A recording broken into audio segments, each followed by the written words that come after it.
What's up, chess players? Coach Tae here, and welcome to my Learn to Play Chess Beginner series. If you want to learn how to play chess, subscribe to my channel. Go check out my video on the pawns and chess notation if you haven't done so yet. And today, this video is going to be about the bishop. So here we go. You start off the game with two bishops. One will be on the white square and one will be on the black square. We call this the light square bishop and the dark square bishop. Let's talk about how they move and capture. So bishops, they move and capture in a diagonal, only in a diagonal.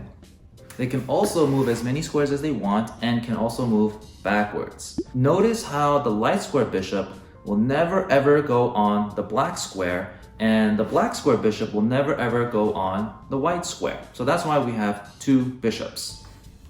All right, now let's practice capturing some pawns.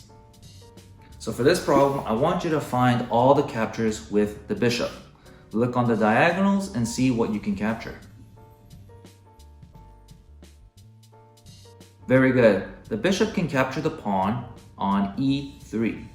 All right, next problem. Find all the captures and see which one is the best choice.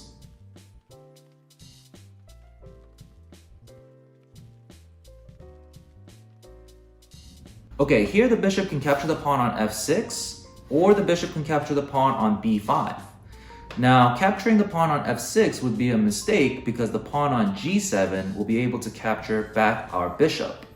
Capturing on b5 is the better choice, and the pawn on a4 actually cannot capture the bishop because the pawns cannot move backwards. Again, pawns cannot move backwards, so nothing can capture the bishop.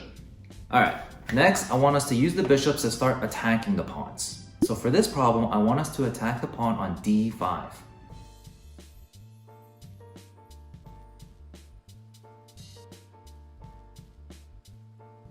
Very good. We're going to move the bishop to g2, and now the bishop will be attacking the pawn.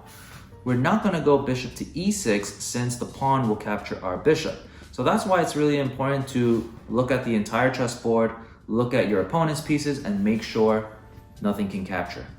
All right, now we're going to attack the pawn on e7.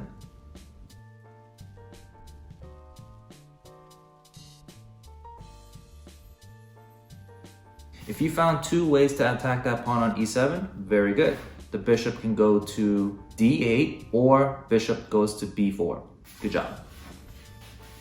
And there you have it, guys. That was the episode on bishops. I hope you learned something. Again, if you enjoyed this series, please subscribe and comment in the section below.